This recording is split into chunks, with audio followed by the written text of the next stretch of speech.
Welcome back. A live look into the briefing room where White House Press Secretary Karoline Leavitt answers questions from reporters. CBS News correspondent Natalie Brand is outside the White House right now, and she joins us now. Natalie, what are the key takeaways from the briefing that you've heard so far?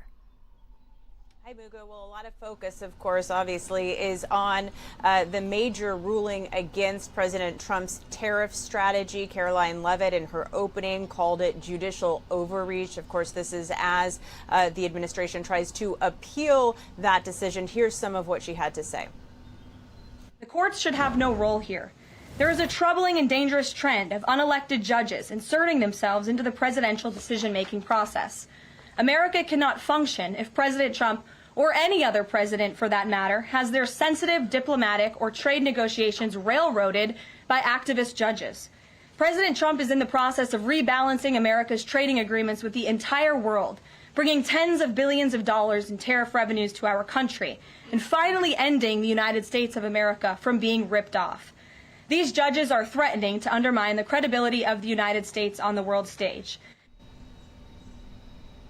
Now, notably, one of the judges on that three-judge panel that made the ruling late last night was appointed by President Trump in his first term.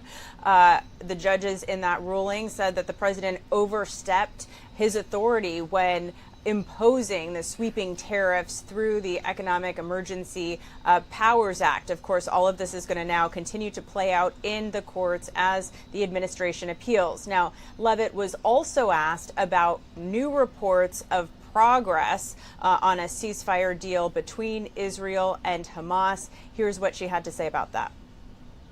Israeli media is reporting that Prime Minister Netanyahu told hostage families that he's accepted a 60-day truce offer. So can you confirm, have Israel and Hamas agreed to a truce? I can confirm that Special Envoy Witkoff and the president submitted a ceasefire proposal to Hamas that Israel backed and supported. Israel signed off on this proposal before it was sent to Hamas.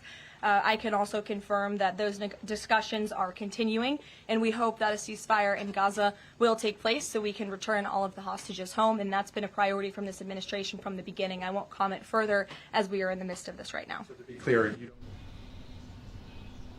So again, Leavitt confirming that Israel has signed off on the proposal. She's still waiting to hear whether Hamas will sign off, but that is a developing story that we will continue to follow. Now, CBS's Weijia Jiang, also in that briefing, she asked Leavitt about her response to Elon Musk's recent criticism in an interview with CBS Sunday Morning about the Republican tax cut and spending bill that, as we know, is a huge legislative priority for President Trump. It just narrowly passed the House 1 week ago.